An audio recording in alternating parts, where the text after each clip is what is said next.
Marty, you in here? Marty.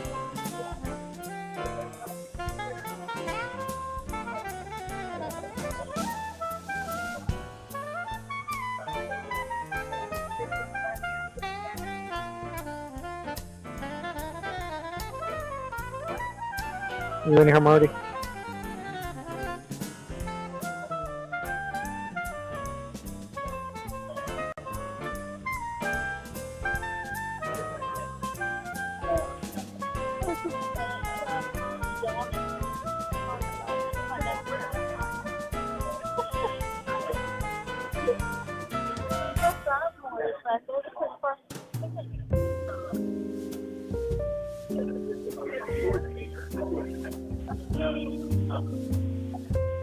Yeah, that's what it's like. That's all.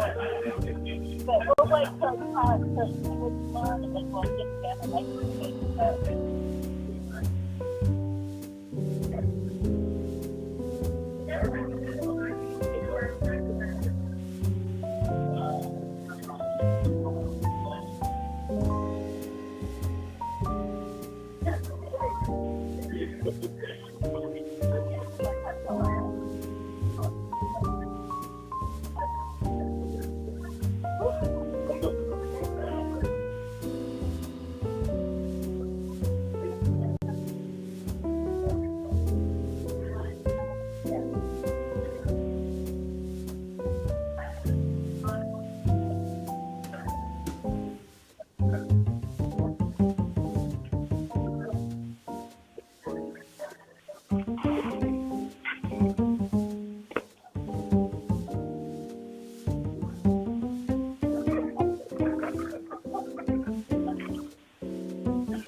Marty, you in here yet?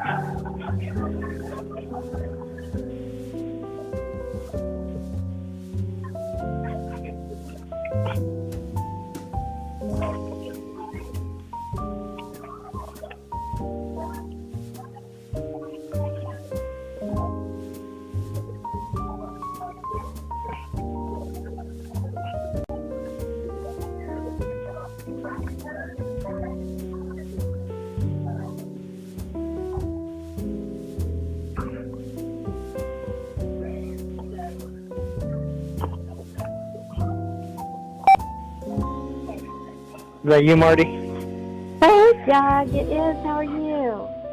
Doing good. Hey, I'm jumping in here just to let you know that you can just stay in and then you're muted, but as soon as they vote you in for coming in, then they'll unmute you and you'll just be live in there. And then I just All right. listen? Okay, You thank just, you. well, you just listen, and then when you want to talk, you can talk, and they'll hear you, and you'll hear them. Sounds good. Thank you, Doug. Alrighty, bye. Bye.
I call this meeting to order. I call this meeting of the Montgomery County Public School Board to order at 7 p.m. on Tuesday, August 1st.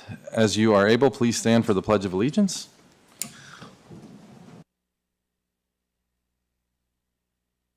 I pledge allegiance to the flag of the United States.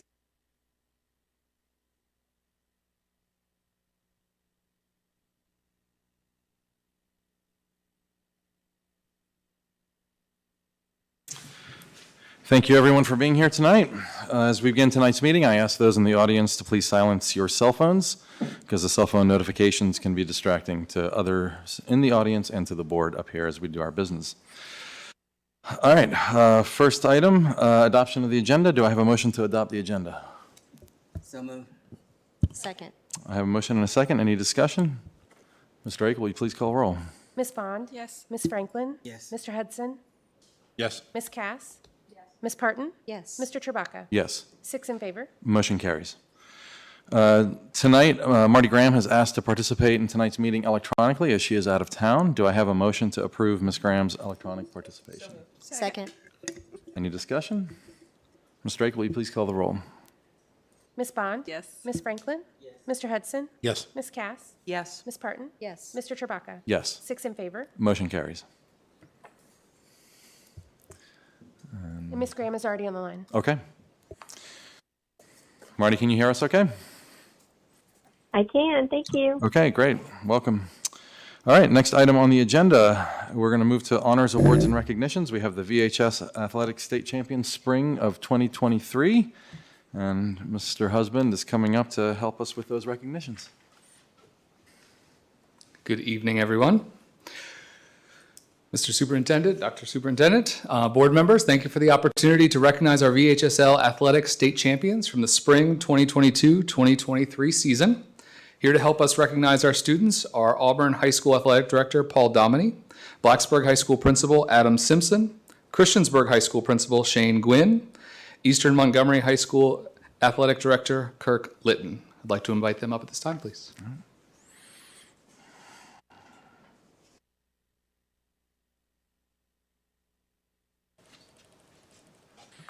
Good evening. It's very good to be back, and we thank you and really appreciate that you take the time to honor some of the excellence that our student athletes show athletically.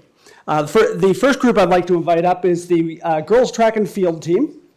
Come on up front.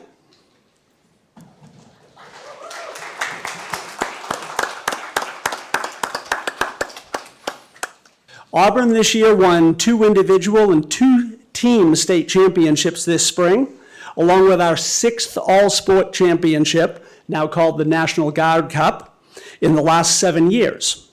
I'm going to begin with the individual state champs, and first I'd like to introduce you to Casey Rosenbaum. Casey has become one of the premier distance runners in Class 1. She comfortably won the outdoor track and field's individual state championship in the 3,200 this past June by a full 20 seconds, and she did that as a junior. That means that we'll be looking forward to what she does this coming year as a senior. She also came in second in the 1,600. Wow, nice.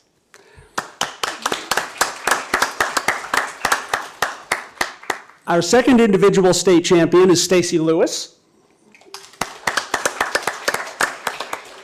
Stacy won the 400 at the Outdoor Track State Championship while competing in the exceptionally challenging combination of running the 400, the 800, and the 200.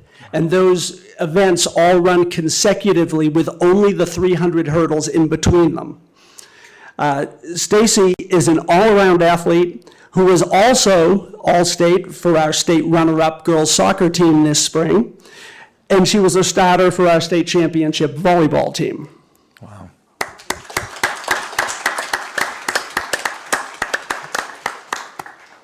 And now for our team state champions, the girls outdoor track and field team. They won their 2nd consecutive state championship this spring and the 5th in the history of the program. The team used the approach of overwhelming everyone else to scoring by scoring in 11 of the 17 events. The total was enough to beat Northampton and the rest of Class 1 with a score of 70 to 66.5.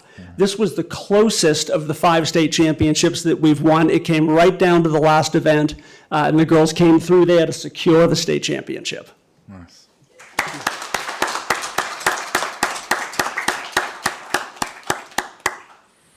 Thank you. Now I'd like to invite the softball team up. We have a representative sampling tonight of softball athletes because it's summertime and we have a number who have actually already headed off to college. The Class 1 softball state championship almost wasn't a fair competition this year. And I say that because with senior pitcher Kirsten Fleet, Auburn's first high school All-American, and an outstanding defense, it was more a question of when they would score the one run they would need to win than whether or not they were going to win games.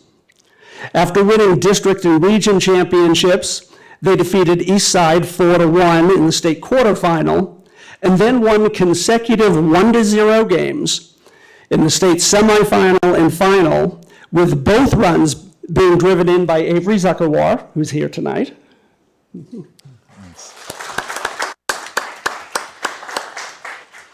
This is their third consecutive state championship, fourth overall in the program, and it would be the fifth if it hadn't been for COVID. Thank you, girls.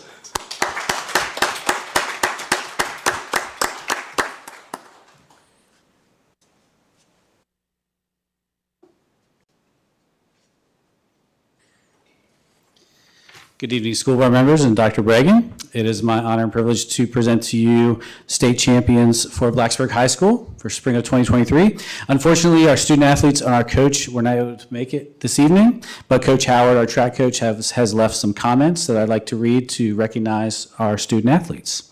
So the first group who won state championship this spring was the men's 4x800 meter relay.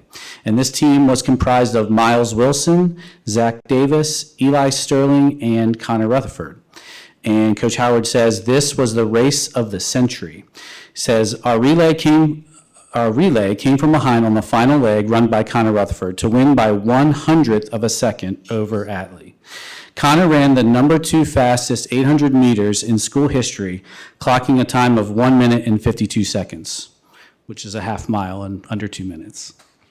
So that's the men's 4x800 relay state champs.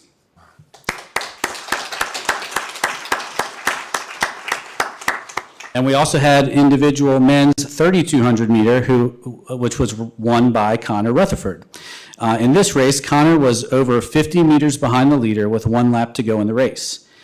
Coach Howard says, if you go back and watch the video, you can't even see Connor in the frame as the leader begins his final lap. He closed in a 59-second last quarter mile to catch the leader and to set a new state meet record with a time of 9 minutes and 7 seconds. And Connor will be running on scholarship at the University of Georgia. Nice. So congratulations to them.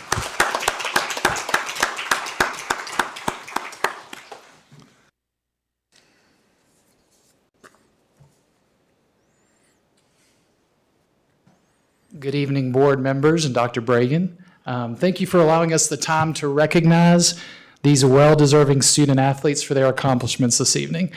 Even though our lone state champion, Maddie Moles, could not be present for tonight's recognition, I wanted to take a moment to highlight her accomplishments this past spring outdoor track season.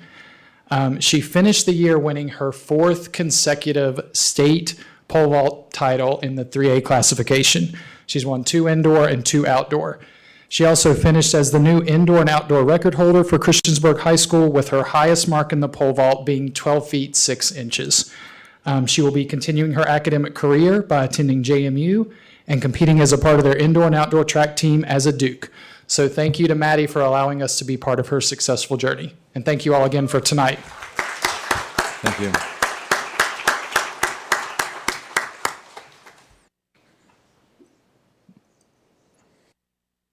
My name is Kirk Litton, and I'm the athletic director at Eastern Montgomery High School, and I would like to have our girls come forward at this time.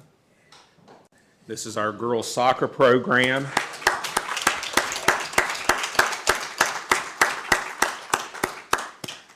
Just a little bit about this group. This past season, they finished their season 22-0. They outscored their opponents 162-3. They had Maddie Bruce was the state player of the year for the 2nd consecutive year. First teamers were Lily Underwood, Maddie Bruce, Asia McCone, Madeline Maroli, Hannah Blankenship, Logan Boone, and Nadia Hubbard. And second team was Olivia Boone. And I just want to take a second here to recognize this was the 3rd consecutive state championship for these girls. They've had a program for 5 years. and 3 straight state championships. In that 3 straight state championships, they have outscored their opponents 482 to 11. They've had 54 consecutive wins, which is a state record. And out of those 54 wins, 46 of them were shutouts.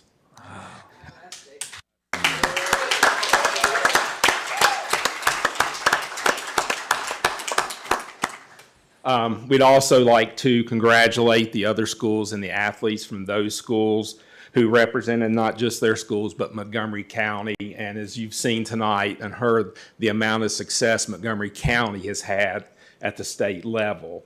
And just like I say, this has been a great group, a remarkable group, and I'm going to miss them. I know the whole community will miss them, but they have represented our schools so well. So well. And it was their third one was an exciting championship game, a 2-1, 5 overtime win over Auburn. Wow. So just one of the most remarkable state championship games I've seen played at that level. Thank you. Congratulations.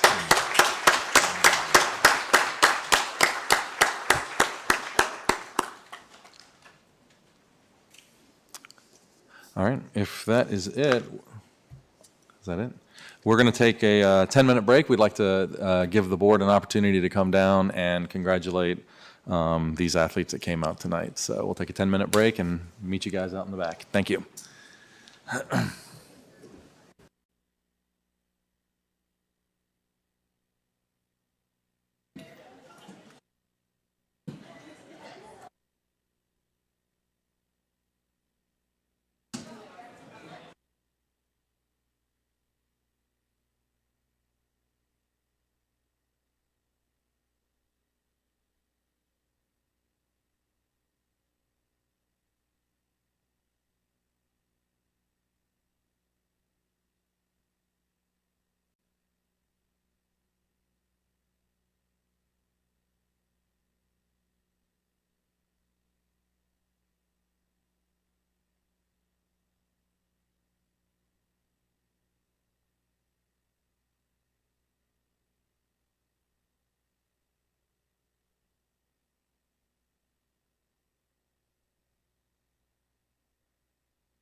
All right, everyone, we'll get started up again in about 3 minutes. 3 minutes.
All right, we'll get started again.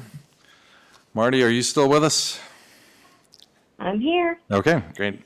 All right, so our next item on the agenda is public address. We welcome the opportunity to hear from students, parents, employees, and community members about education matters in this community. As a reminder, the board sets aside 30 minutes to start our public address, and we have the option to extend in 30-minute increments, which Ms. Drake will remind us of. If there are additional speakers after 90 minutes, the board will continue with their business meeting and hold one additional 30-minute session at the end of the business meeting. The clock continues through applause and disruptions, so the more disruptions there are, the few speakers who get to address the board. I'll call each speaker up by name in the order they signed up.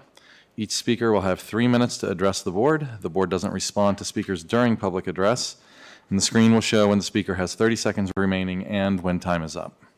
Please state your name and the area of the county where you live in. The first speakers are Chris Sanchez and Kimberly Williamson. So Chris Sanchez, if you are in the audience, you are up. All right, seeing no one coming up, Kimberly Williamson.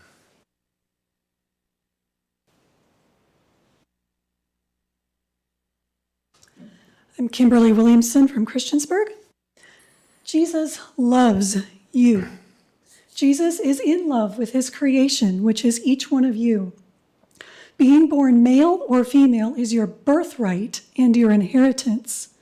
You were not born neutral. You were not born haphazardly with random body parts or random DNA structure. You were lovingly and extravagantly crafted by a deeply and intimately loving God with the high honor of either being male or female, with all the magnificent wonders that each of these entails. God has also blessed each one of you with the inheritance of creativity and personality, discovery of and the creative expression of your likes, your dislikes, your creative passions, the joy of being you as a son or daughter of God. These things take a lifetime. Do not let anyone tell you, and do not let anyone teach to any young person that his or her personality development means they must change their body or their perception of it to become a different gender, that they were not made correctly as male or female. This is highly dishonoring to that young person and is a twisted lie that will disfigure them mentally, emotionally, spiritually, and possibly physically for the rest of their lives. But To those who have already gone down this path, God says in John 8:32, you will know the truth, and the truth will set you free. That truth is Jesus, as described in the Bible, and truth is what he says. What does he have to say? Genesis 1:27, so God created human beings in his own image. In the image of God, he created them, male and female, he created them. Psalm 139:13-14, you made all the delicate inner parts of my body and knit them together in my mother's womb. Thank you for making me so wonderfully complex. It is amazing to think about. Your workmanship is marvelous, and how well I know it. Song of Solomon 4:7, you're beautiful from head to toe, my dear love, beautiful beyond compare, absolutely flawless. John 3:16, this is how much God loved the world. He gave his son, his one and only son, and this is why, so that no one should come to destruction or be lost, but by believing in him, anyone can have a whole and everlasting life. Seek Jesus for your real identity today. Thank you, Ms. Williamson. Next up is Dawn Upham, and after that, Kelly Brennan.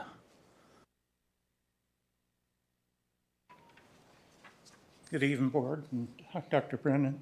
My name is Don Upham. I live in Reiner.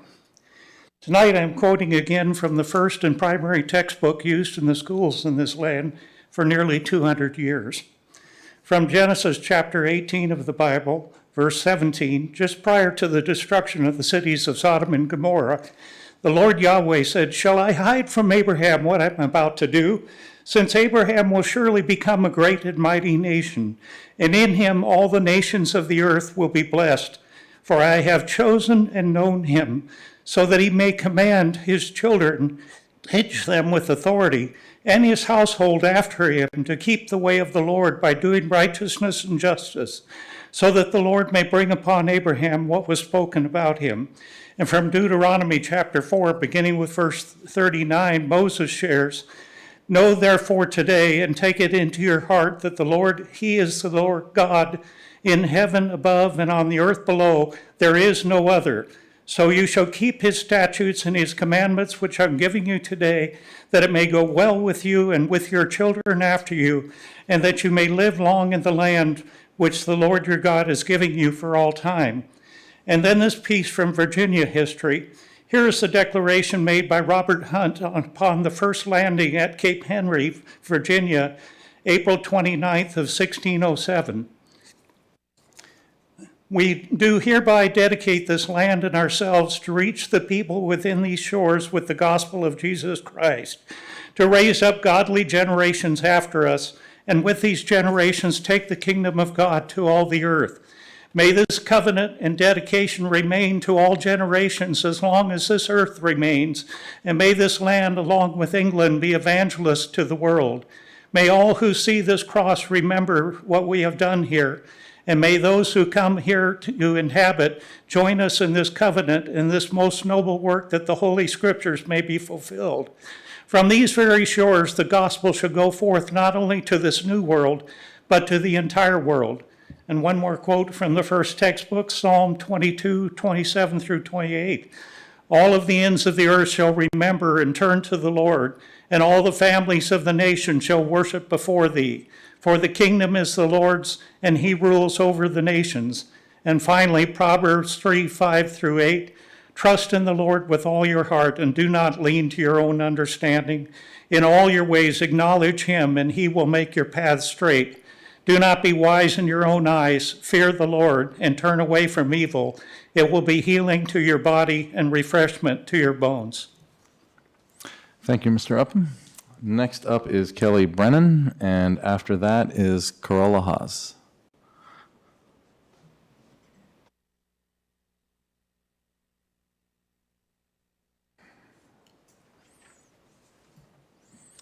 Good evening. My name is Kelly Brennan, and I live in Reiner. I'm here tonight in support of MCPS, its mission, and our community, all of us together, and especially all of our kids.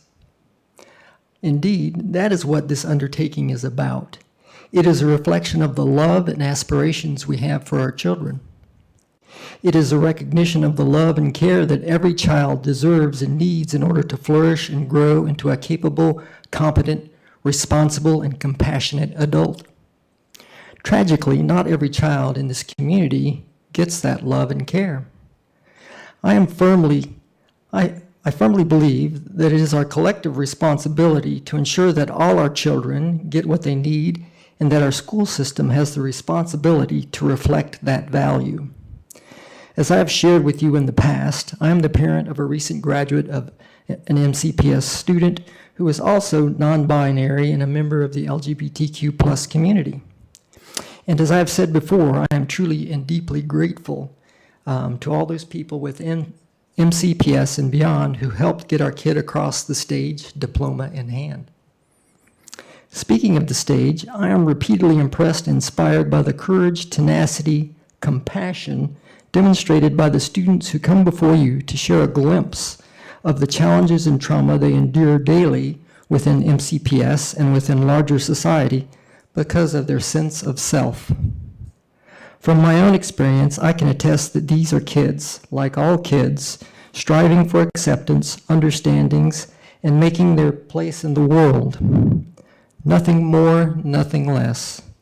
These are young people who want to go to class, read books, gain knowledge of subject material, play sports, enjoy friendships, use the bathroom, and pursue their dreams in a safe and nurturing environment. Just like all kids, and just like all parents want for their kids. The recent policy directive from VDOE regarding the treatment of transgender students fails these kids. Please stand firm with our current state and federally compliant policy. I was raised to believe that I am no better or nor more deserving than anyone else. Indeed, that I am blessed beyond measure by the abundance within my life. Taught that if my beliefs and actions harm others, that I need to reevaluate those beliefs, make amends for harms done, and modify my behavior. Folks, it is well past high time that we stop bludgeoning one another over our differences, real and perceived, and with great care undertake the uncomfortable and difficult discussions about all things that we allow to separate us as we aspire to create a more perfect union. Thank you. Thank you, Mr. Brennan. Next up is Carola Haas. After Ms. Haas is Chris Thomas.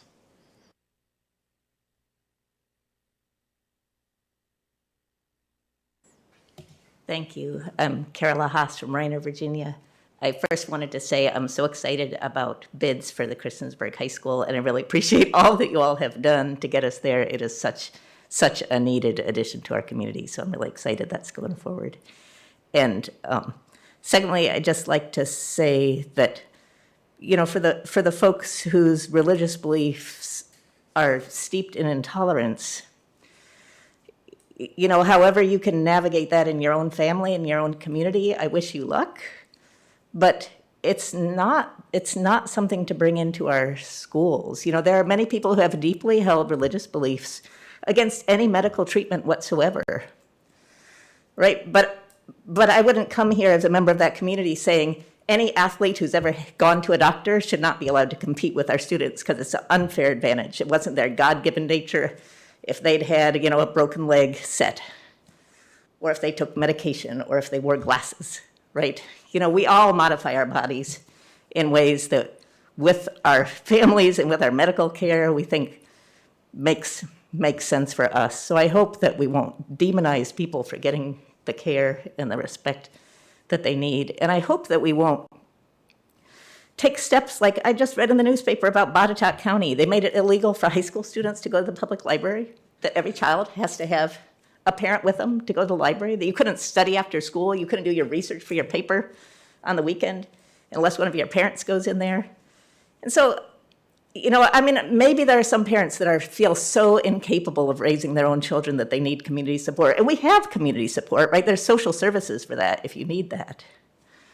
But I think most of us don't want to go that way, right? That we have to recognize that people are creating these kind of fears in order to destroy our public schools because they want to take taxpayer money to fund their private businesses. So I hope that people can, think about what it is that you really want. What do you really want for your family, for your kids? And how can you do that in a way without denying the rights of other families who might want different things? That a public school is for public benefit, and we should all be able to attend. Thank you. Thank you, Ms. Haas. Next up is Chris Thomas, and after that is Courtney Roberts.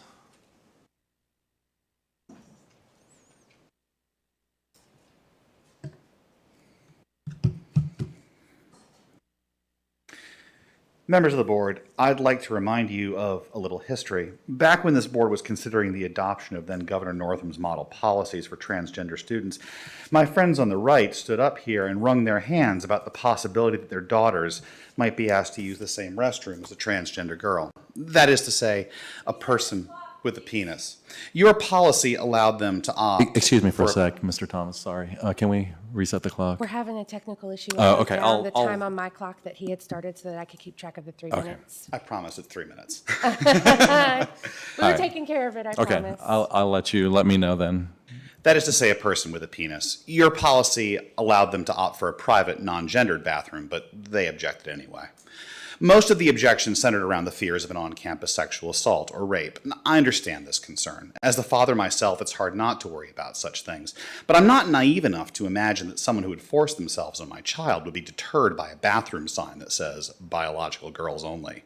I mean, let's really unpack this argument. We're taking it as given that half of our students are would-be sexual predators willing to commit a violent rape if the opportunity presented itself, but are somehow unable to break the plane of the women's room without an invitation. We are still talking about rapists, right, and not vampires?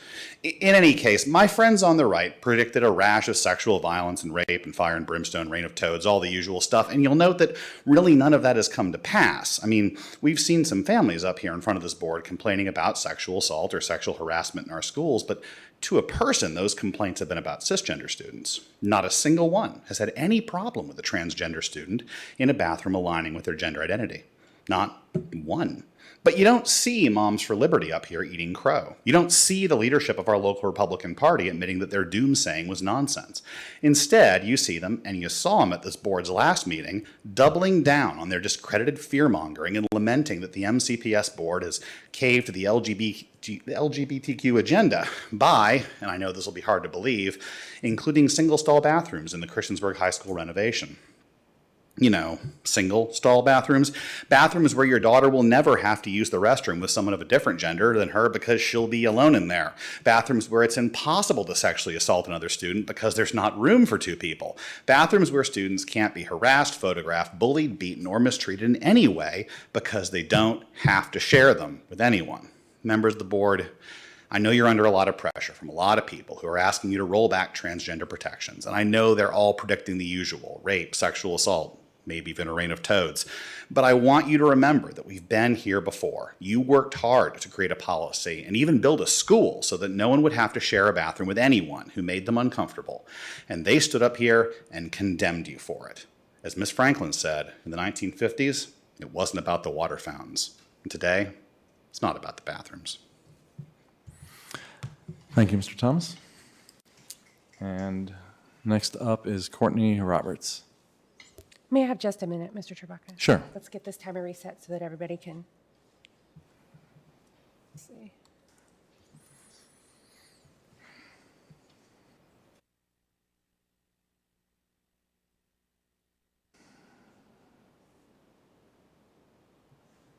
All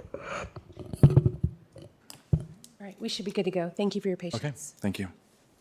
Go ahead. Hi, members of the board, Superintendent. I'm Courtney Roberts. I have children in the Blacksburg thread of schools here in Montgomery County, and I can quote scripture too. The most pervasive and motivating scripture that I rely on in my day-to-day living is from Micah 6:8. The Lord has shown you what is good, and what does he require of you? To act justly, to love mercy, and to walk humbly with your Lord.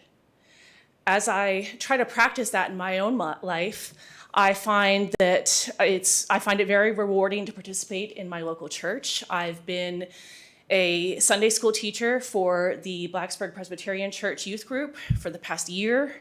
I helped out with my children's Sunday school classes before that.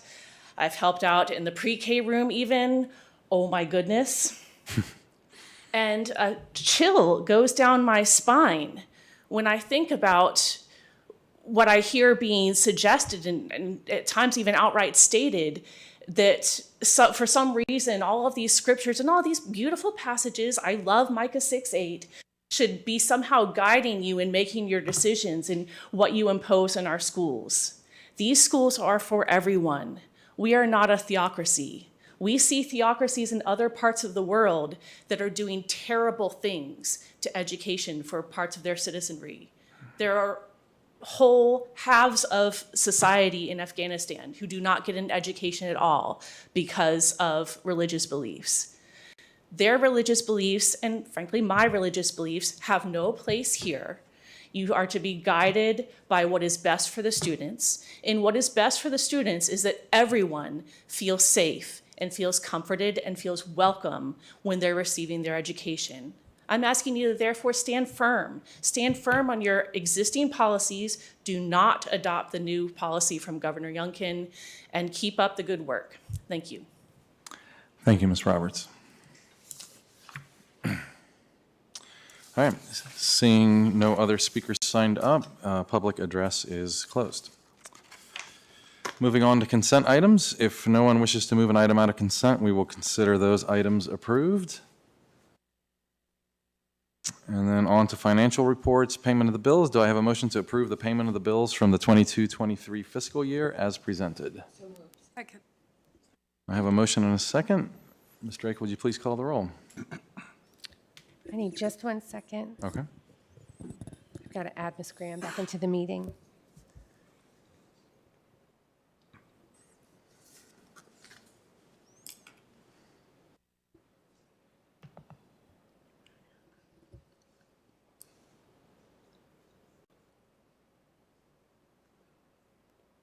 There we go. Thank you for your patience. Ms. Bond? Yes. Ms. Franklin? Yes. Ms. Graham? Yes. Mr. Hudson? Yes. Ms. Cass? Yes. Ms. Parton? Yes. Mr. Trebacca? Yes. 7 in favor. Motion carries. Do I have a motion to approve the July payment of bills as presented? So moved. Second. I have a motion and a second. Ms. Drake, would you please call the roll? Ms. Bond? Yes. Ms. Franklin? Yes. Ms. Graham? Yes. Mr. Hudson? Yes. Ms. Cass? Yes. Ms. Parton? Yes. Mr. Trebacca? Yes. 7 in favor. Motion carries. Do I have a motion to approve the August payment of the bills as presented? So moved. Second. I have a motion and a second. Ms. Drake, would you please call the roll? Ms. Bond? Yes. Ms. Franklin? Yes. Ms. Graham? Yes. Mr. Hudson? Yes. Ms. Cass? Yes. Ms. Parton? Yes. Mr. Trebacca? Yes. 7 in favor. Motion carries. Thank you, Board.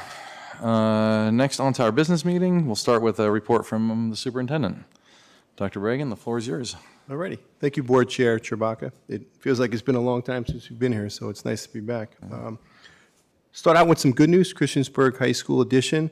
We opened up the bids last week, and we're happy to report that the numbers came in as we anticipated, somewhere within our budget area. Right now, we're going to share that with the school board in our closed session and work towards awarding that bid as soon as we have our discussions and moving forward. But we're really happy with the result and continue to move that project forward. On another note regarding financial matters, our prescriptions benefits manager, we went out with an RFP to help save our employees some money on the prescription costs. And we did secure somebody that we think is going to save a significant amount of money that will enable us, as we had anticipated and hoped for, to have no increase in our health benefits costs and the premiums for our employees. Initially, we were looking at a 13% increase so we could balance the budget in that area. And I'm happy to report that I think we could do that without having any increase in the premiums costs that are paid by our employees. So kudos to Dr. Whitaker and the finance team for working hard on that and coordinating those efforts. There will be no reduction in the coverage that we provide or the medications or the availability of pharmacies, and we're really happy about that and working through that process, and that's a big benefit for our employees. Regarding the model policies that were released by the DOE on July 18th, they're currently in review right now, and if there's any changes or modifications that we need to make, we will present them to the board for discussion and evaluation. At the time being, our current policies are in effect and in place, and I would reiterate what some people have said. As a school superintendent, I'm committed to creating a school environment where all children feel valued, comfortable, and able to learn in an environment where they can be comfortable. And I will not deviate on that regardless. Our new website, I think people should be happy to see it out there. It's very user-friendly. It looks more modern and updated for me, so it's really interesting as we get to learn it and the new aspects of it and how to access information. I think you'll find it's much more user-friendly, and we'll continue to upgrade and add more information as we transition some information from what was on our old website to our new one. And kudos to Ms. Brenda Drake and Ms. Morgan Woods, who played a key role in facilitating that and trying to bring it to fruition, so thank you. Hard to believe, August 16th, our students return. Every year, summer seems to get faster and faster, but we're working rapidly and quickly and expeditiously, and I'm saying too many adverbs there. But anyway, we're working really hard to make sure the schools are up to muster and they're cleaned and prepared for our students, and kudos to our maintenance crew, our custodial crew, and to Robbie Jones in coordinating those efforts so that on August 16th, we'll have clean schools for our students to return to, that will have learning environments that are conducive for our staff and students. We also, upon reflection, I think I presented something in May regarding providing additional services for our students in regards to mental health. One of the survey items that came out repeatedly as a result of some of the COVID issues and just ongoing societal issues is that our students need more support in the area of mental health. And after we were going to award that contract for some of those ESSER monies to an outside vendor, we went back and we did an RFP, and we're happy to report that the New River Valley Community Services is going to get that contract. So a community-based organization is going to be able to provide those supportive services. And we're working on the parameters of that right now with our purchasing agent, Miss Angie Bland, so we're happy about that as well. And the last thing I just want to say is the JLARC put out a report on school funding and recommendations. It's kind of a lengthy report, but it's worth reading if you get a chance. It talks about how the Commonwealth funds our public education and compares that to other states throughout the union.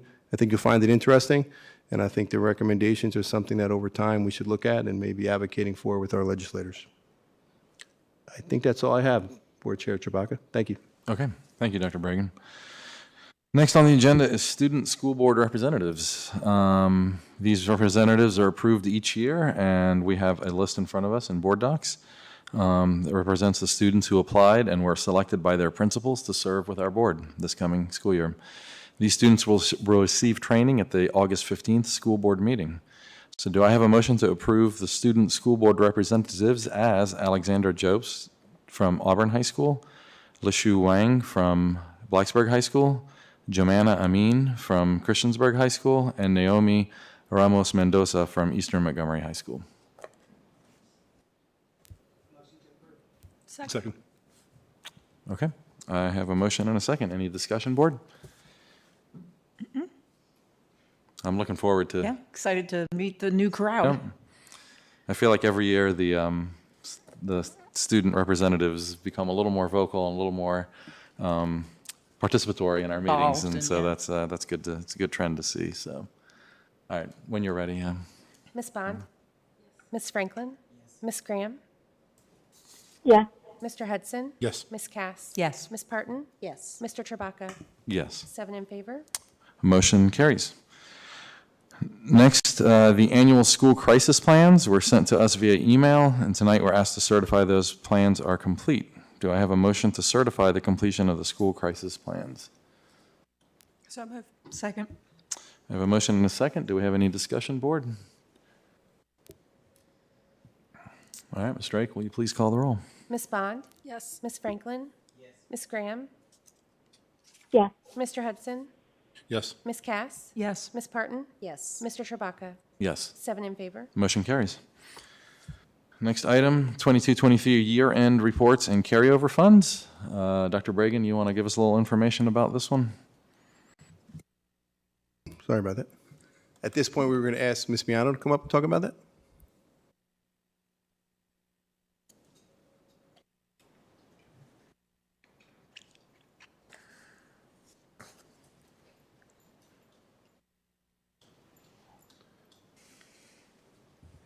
apologize, I did not prepare anything, but I am available for questions.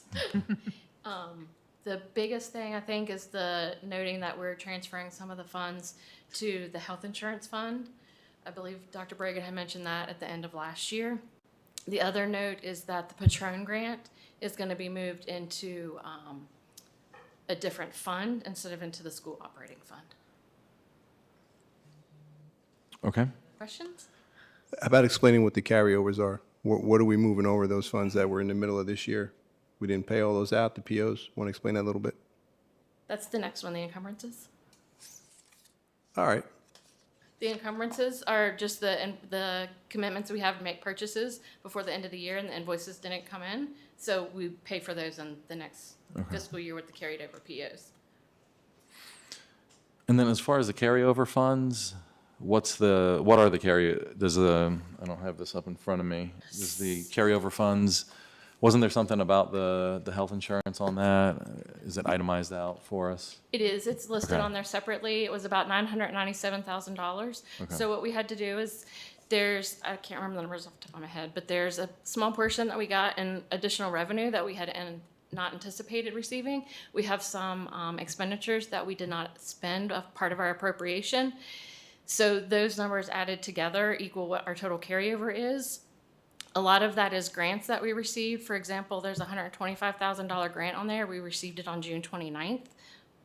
We clearly can't spend that before June 30th, so that's one of the grants that's getting carried over. The same thing applies for the Medicaid and some of the workforce grants. Okay. And the big one we were looking at was for it to fund the health reserve account, which over the course of this year, we depleted some of those funds, so we wanted to, any carryover that we could put into that, we would. We were thinking it'd be around $1 million, and as it turns out, it's $941. So good work.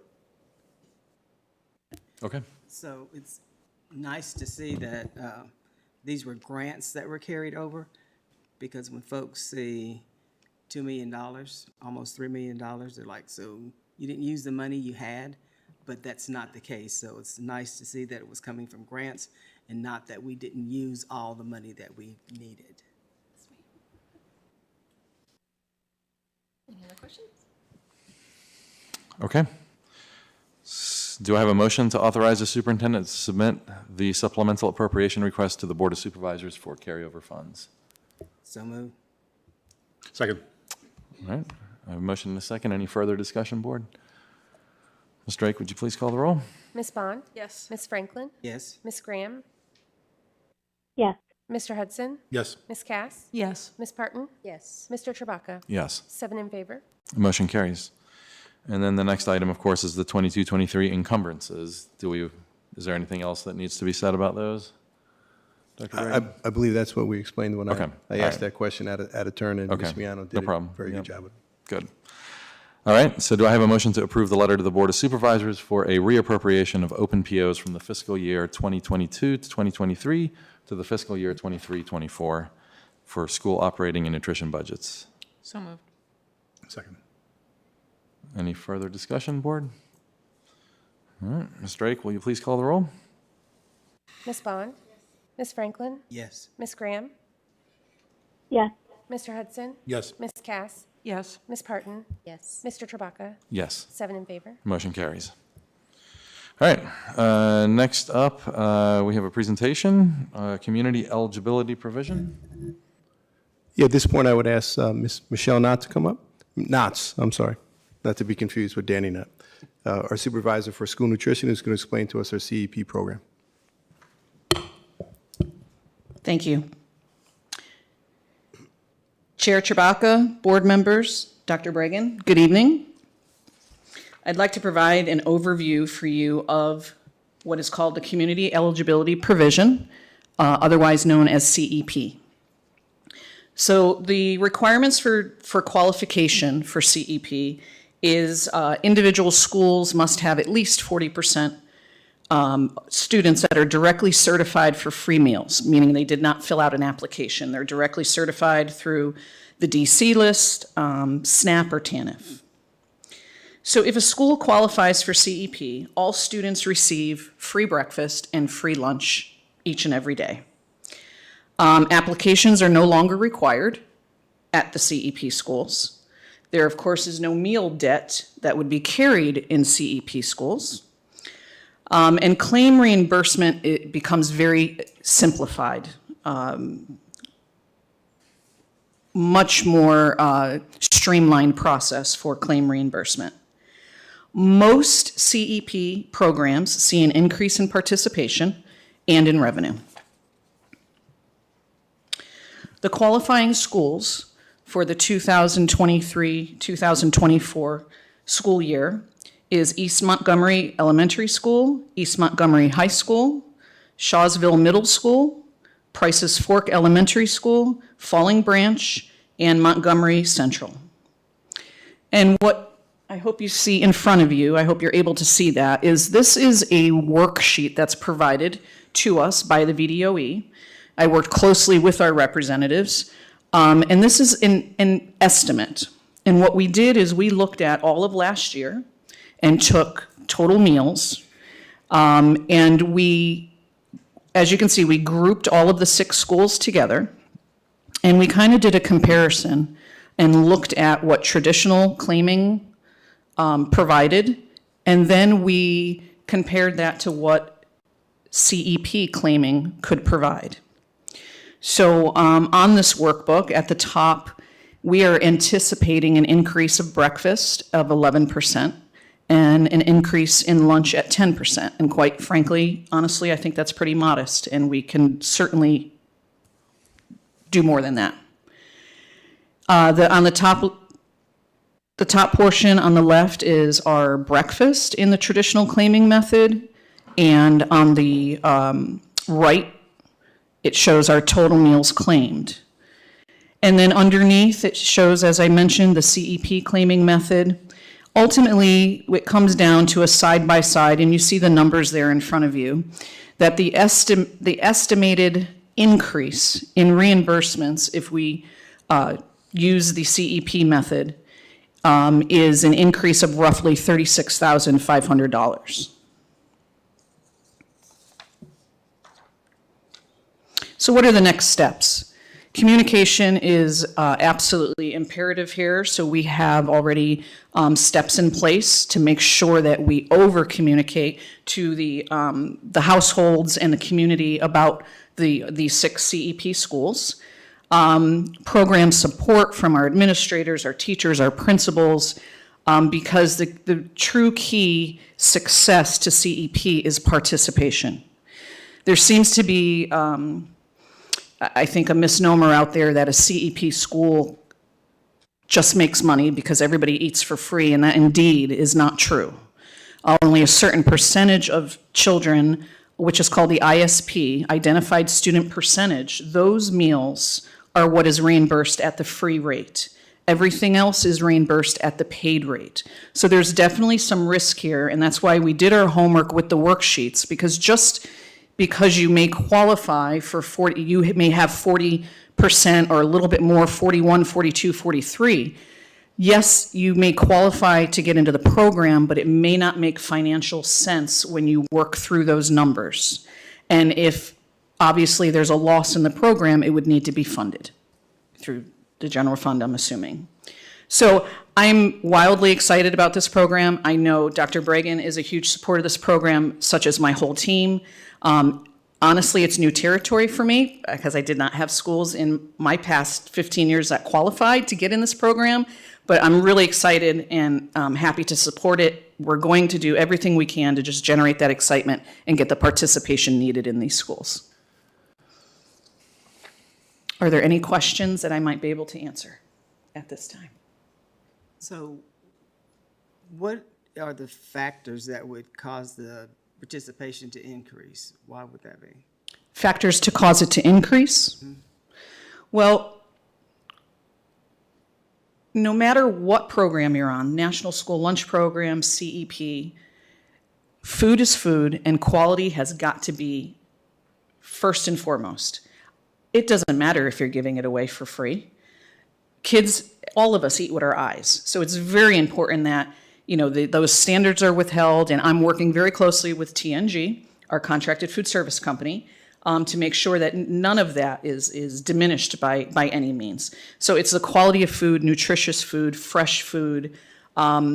With CEP, through the guidance again with VDOE, it's been recommended to streamline the menu a little bit and really focus on what the items that the kids love, so that it continues to help to ensure that that participation is there.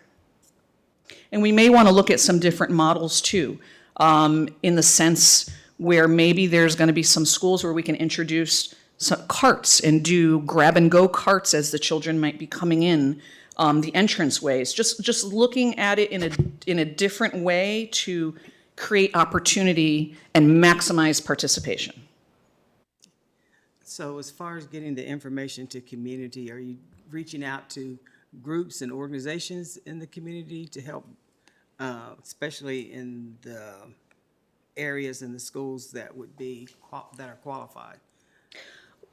Right now, the plan is with the letters that are going out. We're going to have flyers at the open house, of course, announcements and the district website. But I love that idea, and I can work with my team. I can work with Brenda to identify those groups that we can even just drop off flyers to try to get that word out.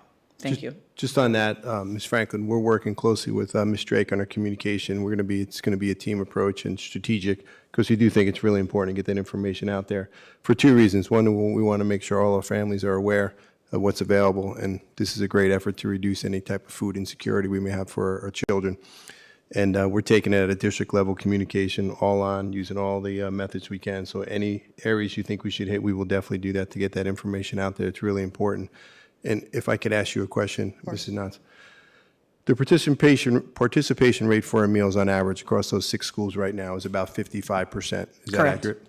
And the number that we have to make in order to say that we wouldn't lose any money is about 54%. About, correct. So I would not envision us reducing our participation rate when we make all the meals totally free.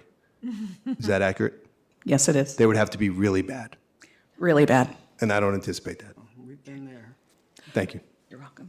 And I would think, because I can remember when I was teaching, that there were parents who did not want to sign up for reduced lunch or free lunch, that just didn't feel comfortable in filling out the form. And the fact that you don't have to fill out an application now, I think, is a real benefit and takes that stigma away.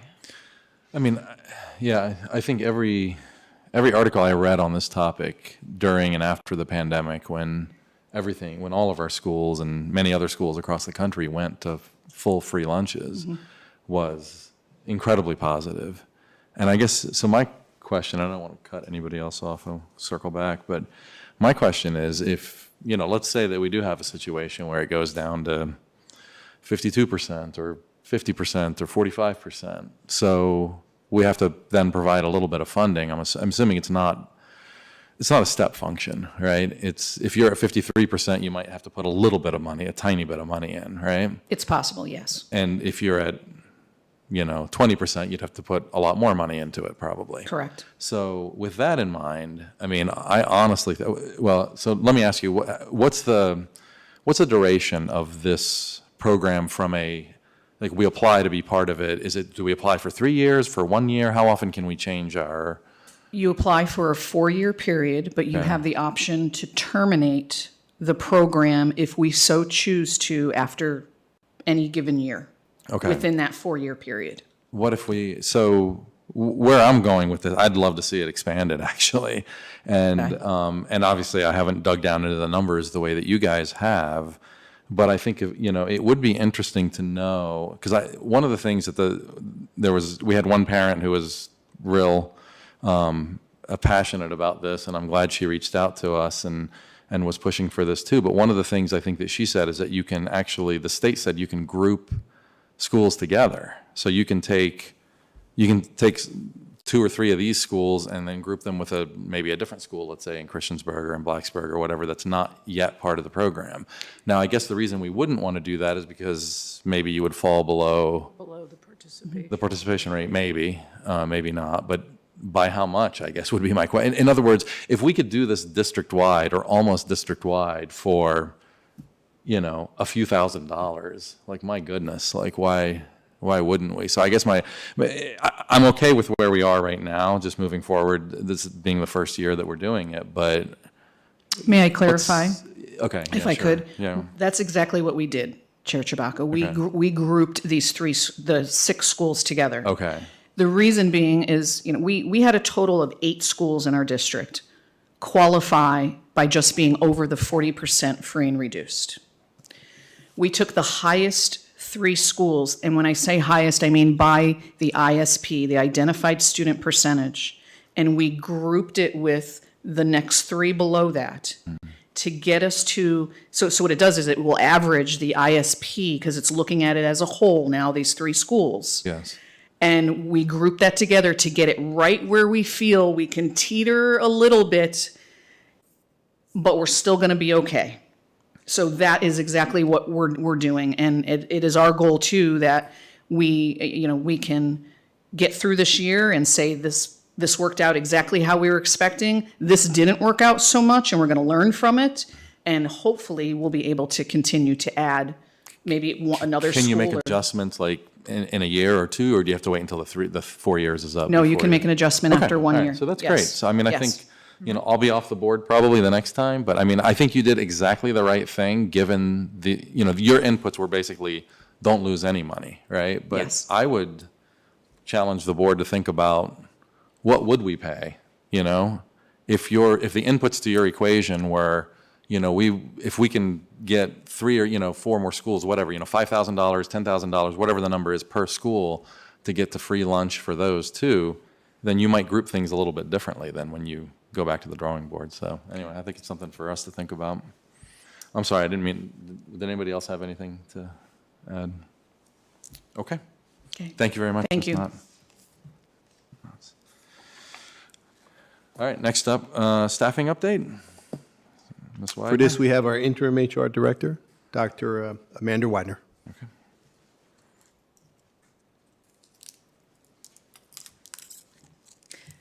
Good evening, Chair Tabaka, school board members, Dr. Reagan. Our school leaders and our HR office have been busy this summer engaging in the hiring process. And I want to give you an update at this time of where we are as we get ready to start the school year. I do want to point out the presentation that you see on the screen does have some updates. So I have updated some of that data compared to the presentation that was shared with you last week. So there are some minor adjustments.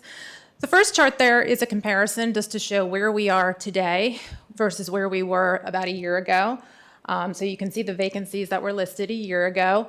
And then you can see the vacancies that we have now. I have provided some clarification about those vacancies so you can see that while some of them are still officially vacant, we are in the hiring process for a large number of those vacant positions.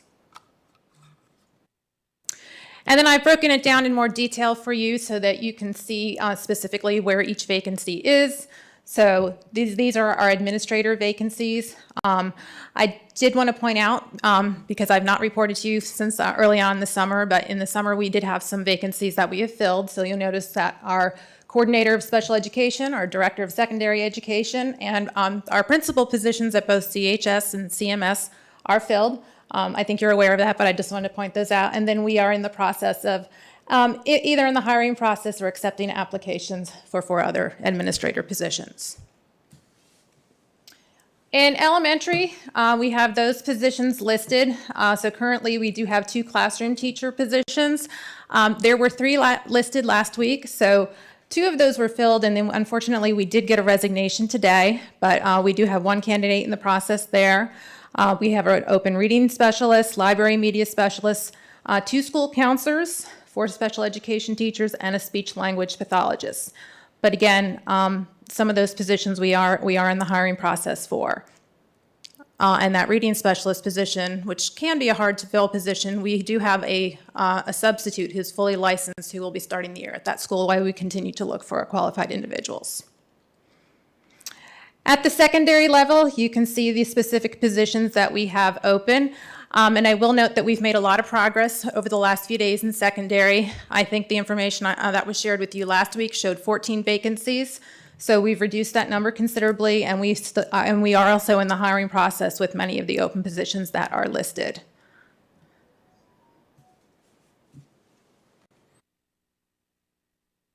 That's the certified side. So as we move on to our classified staff positions, in facilities, we continue to have 2 HVAC positions open. Those are hard to fill. 2 grounds maintenance, but 1 candidate is in the hiring process there. We're looking for a computer technician, and then we do have a number of bus driver positions open, but there are 2 candidates in the hiring process for those 6.5 positions. And I'm in touch with Mr. Walters on a regular basis, and he has assured me that even with these vacancies, which we're working hard to fill before the start of school, we are operational at this time because of the number of substitute drivers we have.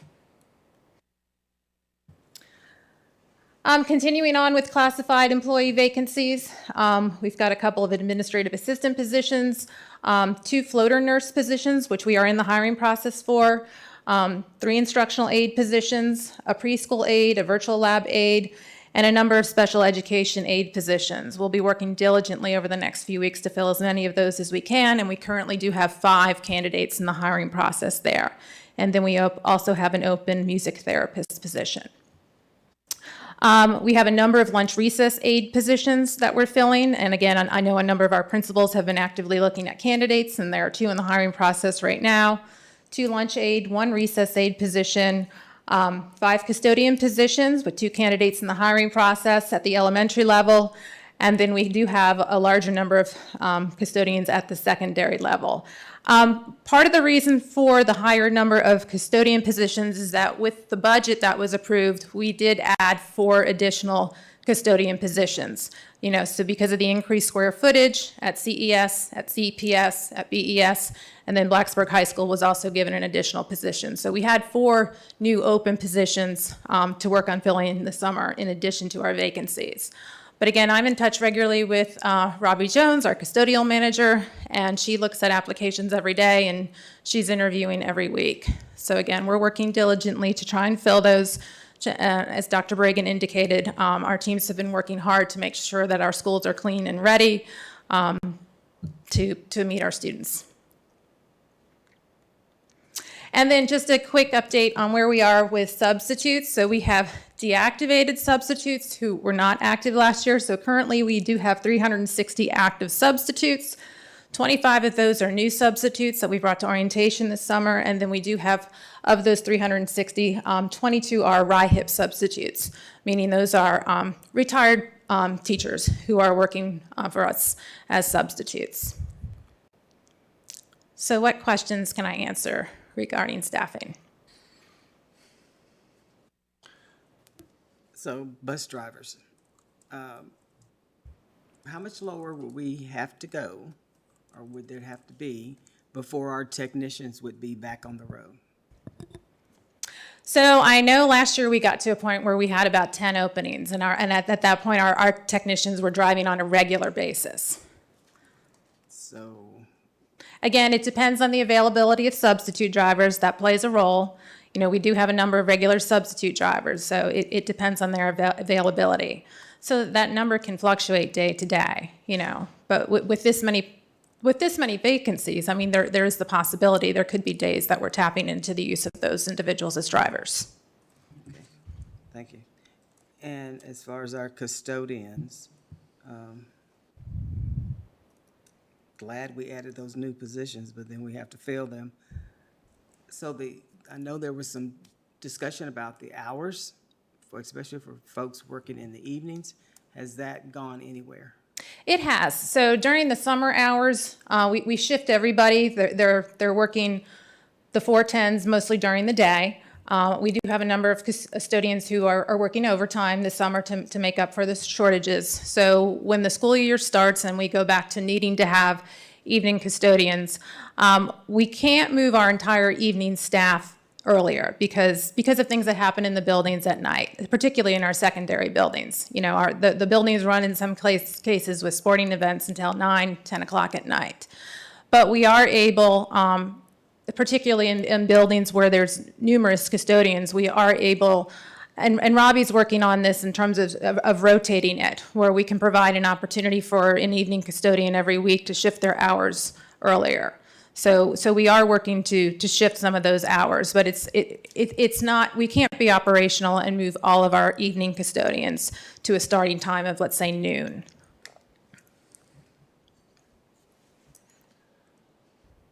Thank you.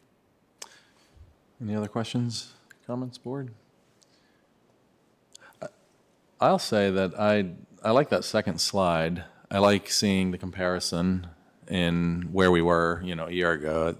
I feel like it gives us a little bit better picture of, we're doing better than we were or we're doing worse.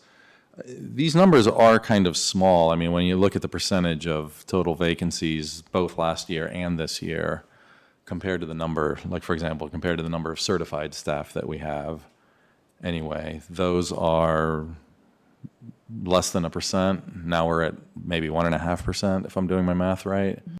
So I don't know if that's enough to, I don't know if that's in the noise or if that's enough to see a trend there, but I am seeing, more vacancies now. Looking at the classified, it seems like a higher percentage and it seems even. It'd be interesting to see year after year how this looks, because like the question I have is, are we closing the gap on, were the classified numbers going up over the last few years and now at least they've stabilized, or, is this still, do we still have an issue here? So, I mean, I think would help us for figuring out next year's budget where we need to, focus some resources, right? So, but I appreciate that. Okay. Thank you. Thanks, Ms. Wider.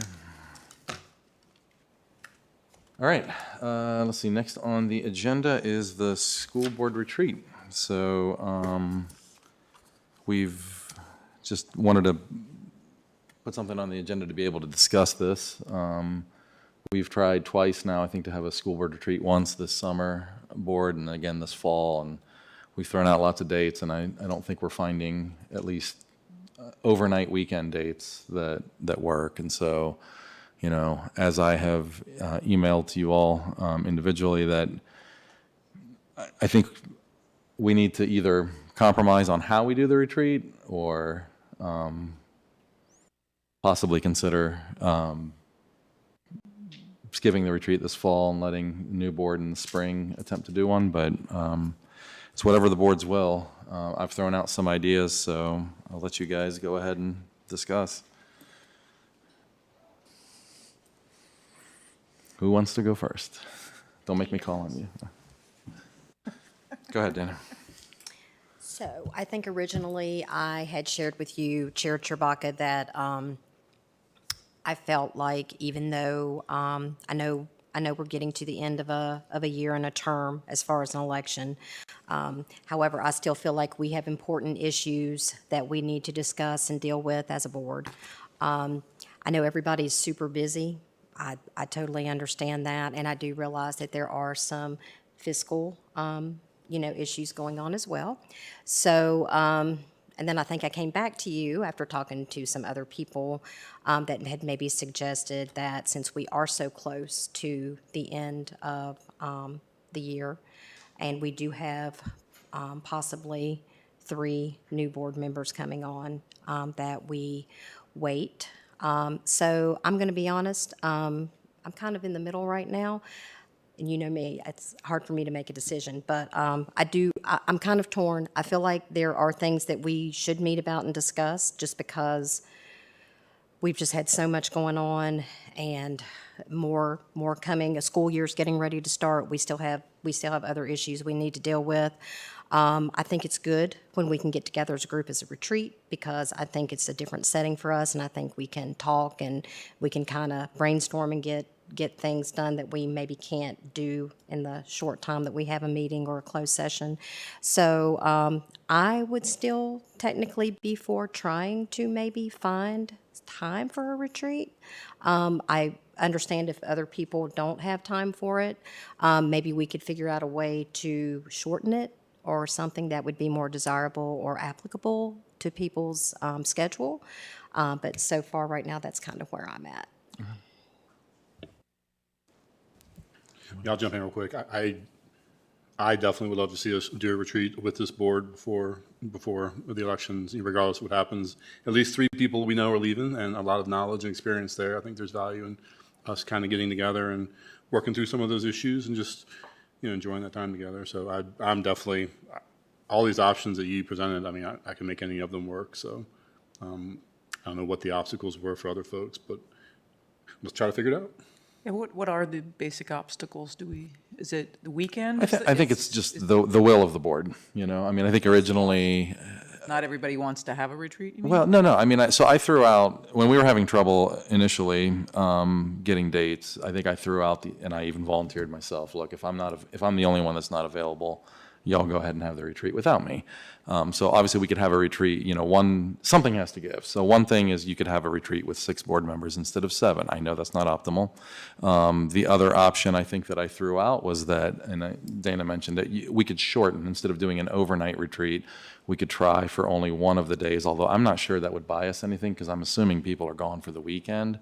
So the other thing I threw out is we could do a couple of evening retreats where we're not doing anything overnight. We just, you know, get together someplace, maybe a little further drive away, but not too far away, 1 or 2 evenings in the middle of the week. What about a day?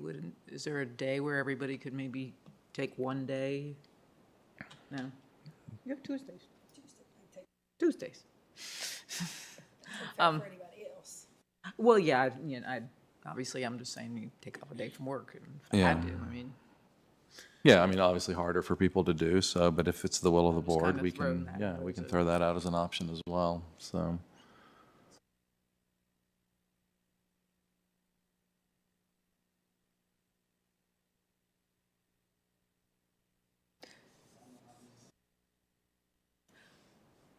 So, I mean. is it just finding a different weekend? Is it just that the weekend, I think just nobody, there was no way of getting 6 people? 7 7 people. together I think almost every weekend between the end of August and the end of October were thrown out. So at that point, I mean, you get into November, you're already into, elections, Thanksgiving, Christmas, New Year's, other holiday season, so. What if we did just Friday night and all day Saturday and not leave on Saturday? I think that's what it was going to be anyway. It was just going to be a single overnight. So I think that's already been tried, I guess. So I understand what.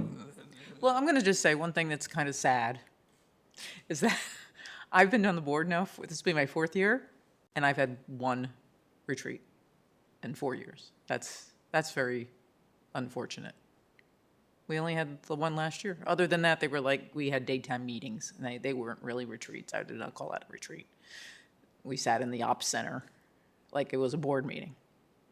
So the fact that we can only find once every 4 years, 7 people can't figure out how to all meet together. There was the slight thing, COVID, in the middle there that probably affected things, but. I know.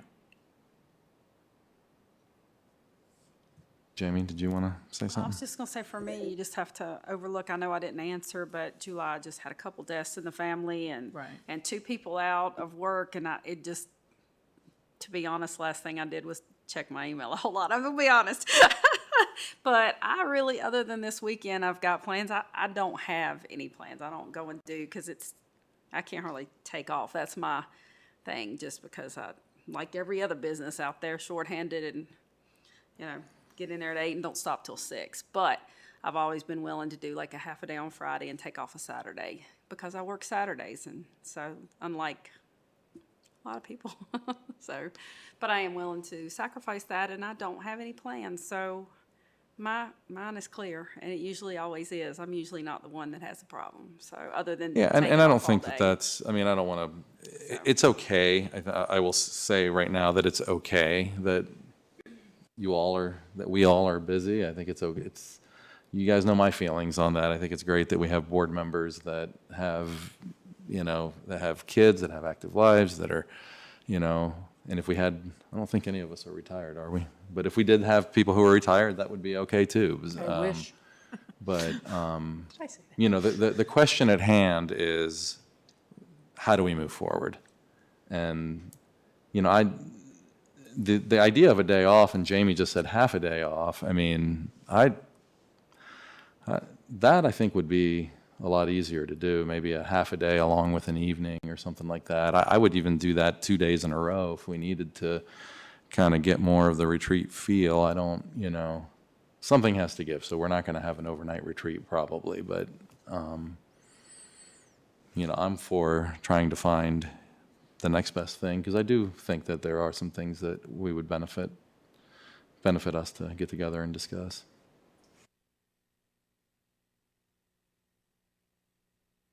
I know not everybody goes, and it is November, and I know not everybody goes to the state conference. But some of us do. Yeah. And I didn't know if that might be an opportunity that some would say, hey, this year it's going to work out for me. Could we go a night earlier and, take advantage of that time, do dinner, have a meeting, stay overnight, meet, because the conference usually doesn't start till, you'll have a general session one day, but then it doesn't start till Thursday. Yeah. And we're usually there Wednesday. It's just a thought. I'm not saying we should, we shouldn't, or everybody goes, but I know there have been years that we've had a good turnout and it has helped people to go, but I've never seen all 7 of us. we're already doing it. If we're planning on doing it this year, if we say, hey, no, we don't, it's not in our budget, I'm fine with that. I'm happy-go-lucky. I think it's just that I think it's unlikely that we'd get all seven of us, but we can, I'm certainly willing to go there, and I don't know that that's even an either or. We could do that. I think it's a great idea. I think we could do that We're anyway. already planning it. It's, Brenda, correct me if I'm wrong, but isn't the breakfast prior to the conference, isn't that always a set date with the political figures? Legislative breakfast. The legislative breakfast. So I don't know if that would interfere with us trying to do something earlier, because we're technically supposed to be talking with them, or the ones that can come. we've changed that in the past, haven't we? I believe, yeah, many times. Yeah, it's a placeholder meeting, but often once the time comes, we historically have tried to meet the desire of the legislators if they are willing to meet with us. So I think there are a lot of components at play for that legislative meeting. Okay, so Marty, do you want to say anything? I like the idea that that Jamie had, and just like Linwood, I'm pretty flexible for days and stuff. It really just depends on what we pick. So I'm hearing a consensus around going for at least a half day, maybe full day retreat, or some alternative schedule there in the middle of the week. So maybe we'll throw something out to the board and see where that consensus is, and if we should have a much easier time finding one weekday. So I don't want to cut off conversation, but I mean, it seems like we can move forward in that direction. Does anybody else have anything else they want to add to that before we move on?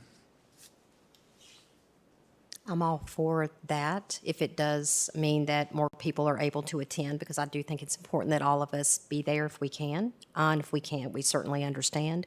I know that there are also other things that we do that surround the retreat. I know one day, again, I think Sue, who said it didn't really feel like a retreat.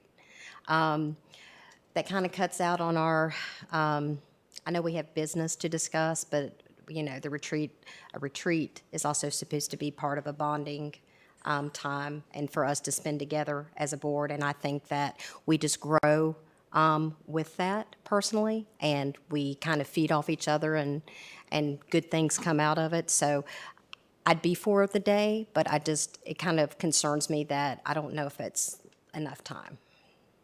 Let's see what we can get out of the retreat. Let's see what we can pull together. What we want to try to get out of the retreat, right?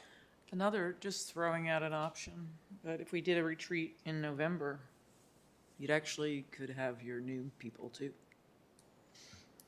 Yeah. It'd be after Election Day. Yeah, and we often invite the new board members, I think, on VSBA, right? I went to the VSBA. So maybe join when those I two got ideas together. elected. Yeah, okay. Well, feel free to reach out to me. I mean, I think there's some things that we can do, even if it's shortened, to get the same effect, or at least close to it.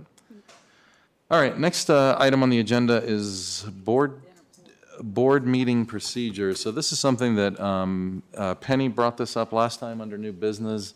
It's something that I think has come up in the past as well, so I think it's a good time to talk about it. And I think this is the just figuring out within our own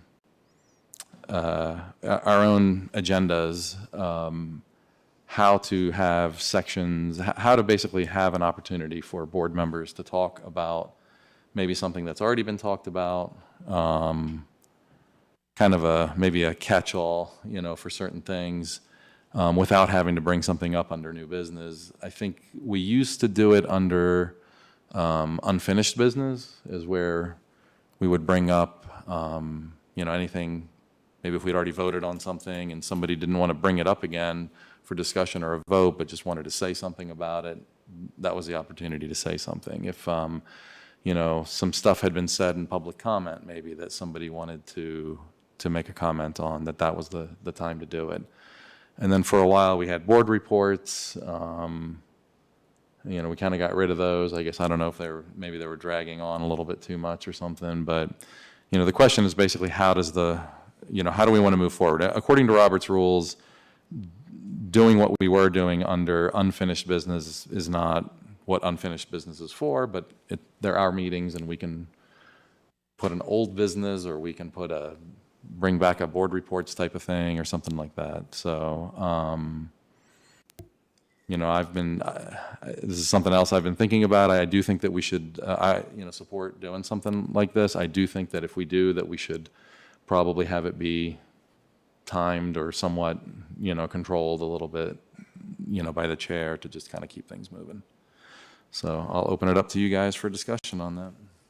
Okay, so the issue has been, and it's come from several board members, that under unfinished business, unless it was something that was carried over from the previous agenda, then it couldn't be discussed. But if it's old business and someone wants to bring something up again that has not been discussed in the previous meeting, can that happen? By adding another category as old business.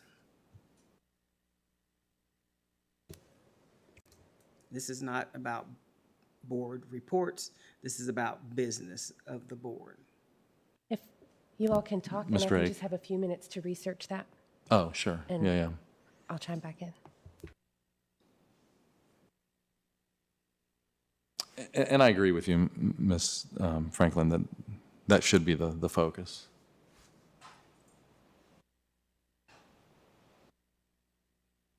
Anyone else?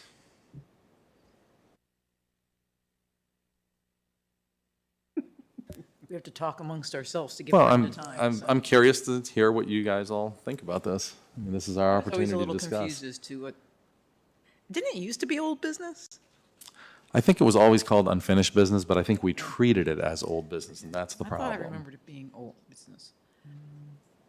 I'm not even sure if old business is something that is, an official part of Robert's rules or something, so. One of the boards. Or we can call it something different. On the churches that I've been on boards of, they had a category called old business, and it was previous topics that needed to be brought back up again, but there was also an opportunity for open discussion in there about other things. It wasn't as constrained as we tend to make our unfinished business, right? So, whether we want to broaden the definition of unfinished business or treat them as two separate things, I think there's value in considering that. Yeah, I agree.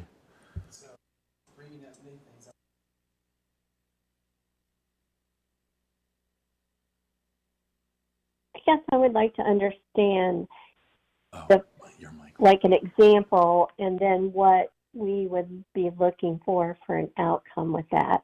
For instance, new business, somebody can bring to the board something they think we need to work on or review or get some more info on. And of course that requires a majority of the board to say, yes, we would like to do that and put it on a future agenda. So if we're creating this new category, what is the purpose of what will be brought up? So again, from hearing from board members throughout the last several years, is it would be business that has been discussed, and it could have been discussed a year ago, but wasn't discussed at a previous meeting.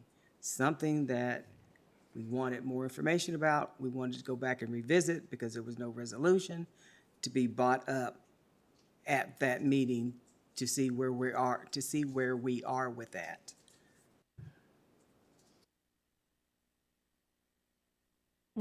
And I understand what Marty's concern is on this, and I think it might be something that we have to deal with. One of my, in looking at this, I mean, there's really, anybody from the public can come to us and talk about anything that they want for 3 minutes, right? We as board members do not have the right to talk to each other about anything we want, even if it's limited. And I don't know, for me, that seems, it doesn't seem quite right. There have been times that I have wanted to talk about, an NSBA thing that I went to or something, but we didn't have board reports, so there was no place in the agenda to talk about this. There's been times where maybe we've already, we voted on something, and I don't want to hash it back up. This is what Marty is talking about, bringing it back up for a discussion and a revote. It's nothing like that. I don't want to do that, but maybe I've heard back from the community about something, and I want the board to know that, right? There's We have the no place in announcements there. information section. Isn't that what that's for?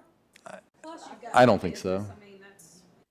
Like you're just saying, reporting about what you did at the NSBA. I mean, that would have been under announcements and information.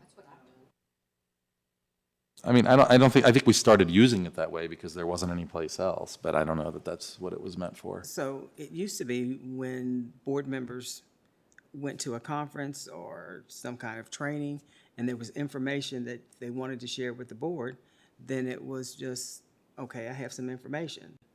And because it's around a specific time usually with conferences, then it would be put on the agenda so that we could report out if we chose to do so on the activities that happened during those meetings or trainings, developments.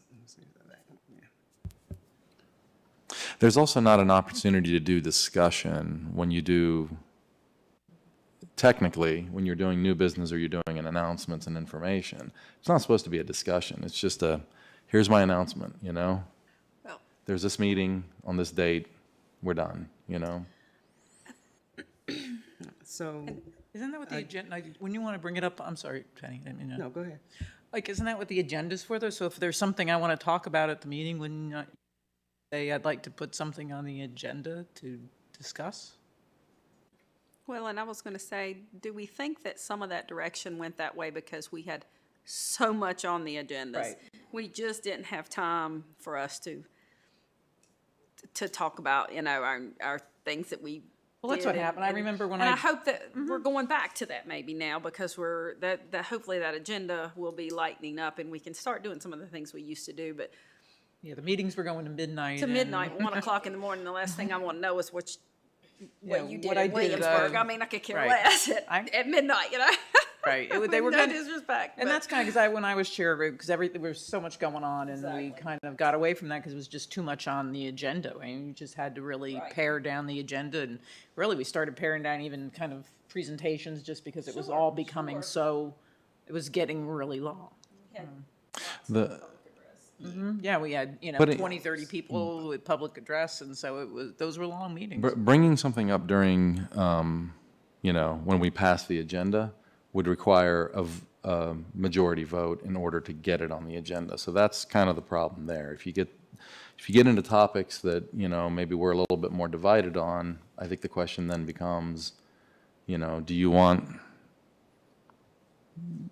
But see, I thought that's what new business was for, is you brought up something under new business, and then we voted on it whether we thought the board wanted to hear on an Sure. agenda item. Right. And as far as like board reports and things like that was put on the agenda, like I said, we didn't do it because of the length of the agendas already, but hopefully maybe we can get back to doing that. But new business is for what you're talking about, the idea of, hey, I would like to put you know, whether we should all wear green at the next meeting on the board, you know, on the next agenda, is everybody in favor of that? but like, Or but like like, somebody brought something up in public forum and you said, that's, you know, Right, we need to talk I'd like about to that, pursue right. that a little further. Business that That's, Right, Yeah. right. So But then you get a, new businesses for, I mean, I hear what you guys are saying. You're trying to work around it, but that's not it, right? New business is for, I have this new thing that I want the board to take up at some future meeting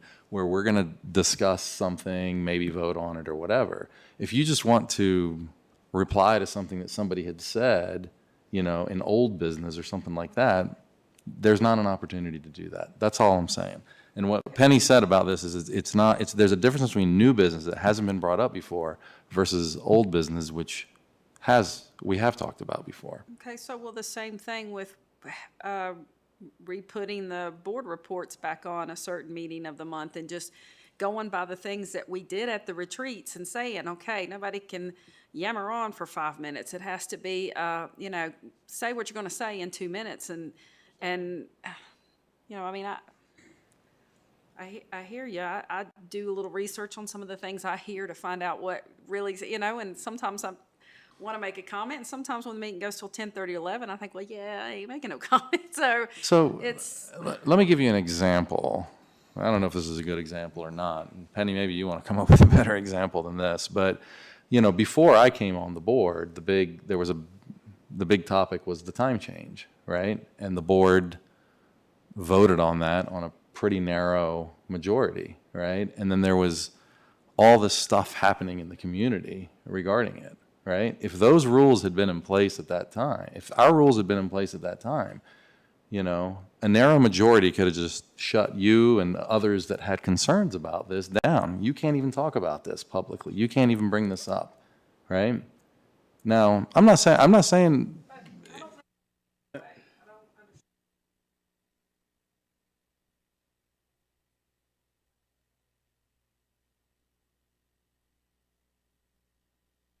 there's been lots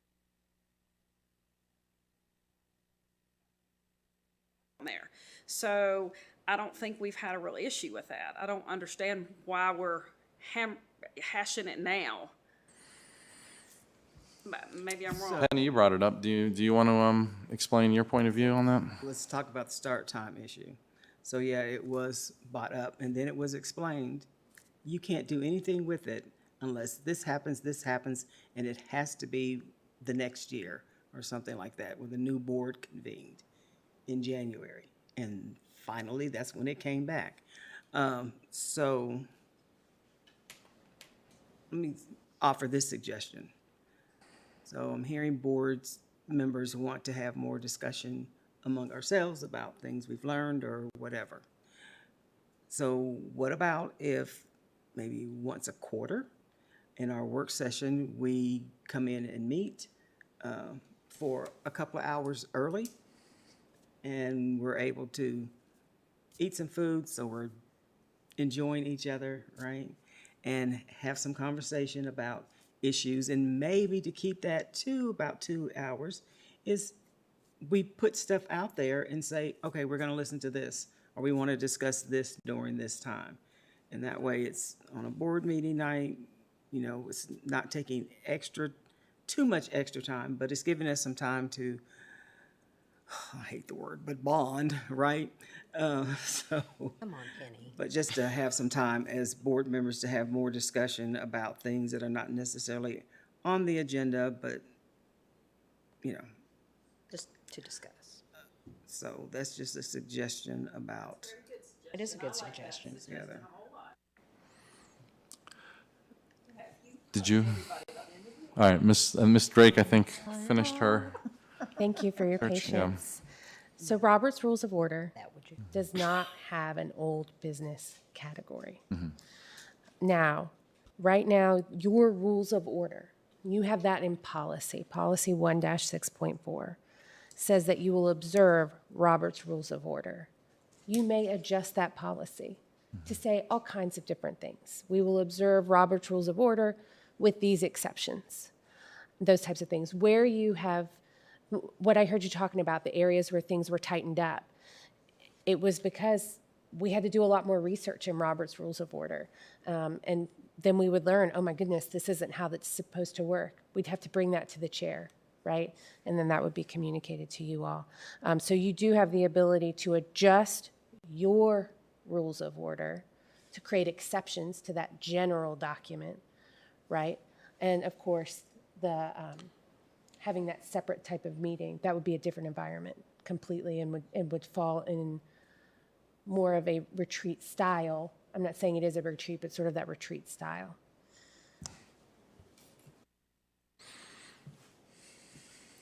Okay. Well, I'm not hearing an overwhelming amount of consensus to change anything now, so I think we can probably allow the next board to figure that out at one of their next retreats. Way to punt that down the road. I mean, all right. So I did make a suggestion that I kind of saw a consensus. Is that something we want to do? Have to pursue that. How do we move that forward? And that's Next work basically, I session. mean, it still have to be a called meeting, but just with a looser agenda, is that? And it's not closed session, so it's basically, Yeah. people can still come. Right. People wanted to come and watch us eat and. It's not a business meeting, it's not a, yeah, I don't know what you call it, but. I mean, I think I'm all for the idea of, having because I agree with Brenda that it's more of like a retreat idea, right? And I guess that's different than what this topic was, but I'm happy to entertain that thought. If people want to try it, we can try it once a quarter. We can get 1 or 2 tries on it before the end of the year at least, so. So next board meeting is the 6th. We can do it at the, start it at the next one. We have our next work session. Is that the will of the board? Do I need to make a motion? I'm just looking for nods. Well, I mean, I like the idea. I just think, I don't know that I'm ready to say, I mean, you guys do what you want. I'm not ready to say, all right, let's do it. Because if we say, yes, we're going to do it, then what we're committing to is starting our meeting at 5 p.m. And that doesn't include any closed session. We often have closed session before our, but Okay, well then why don't we discuss it at the business meeting? And then if we decide to more discussion, and if we decide that's what we would like to do, we can start it at the September business meeting. That can, boy, okay. Let's keep on kicking. I'm fine with either. It's the will of the board. I would probably want to at least think about it before I just scheduled it for the very next meeting, but, sounds like a good thing for new business. That's just me. I'm just one person. There's 6 others of you out there, so tell me what you'd like to see done and see if we can get a consensus. I gave my suggestion. Which was on this idea. Yeah, I said, why don't we just start at the next meeting? But you said. It's the next meeting. I got 2 people for the next meeting. Anyone else for the next meeting? I say yes. Okay. It's fine, We'll do either it for the way. next meeting. We don't have a closed session that prevents us from doing it. Yeah, let's do it.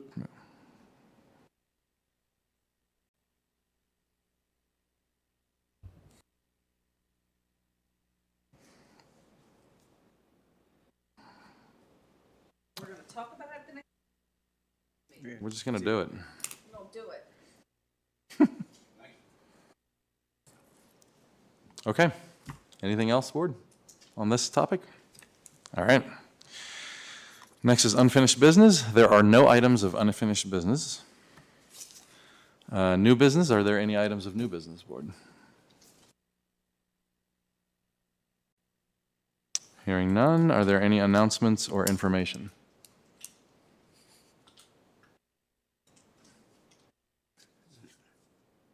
All right.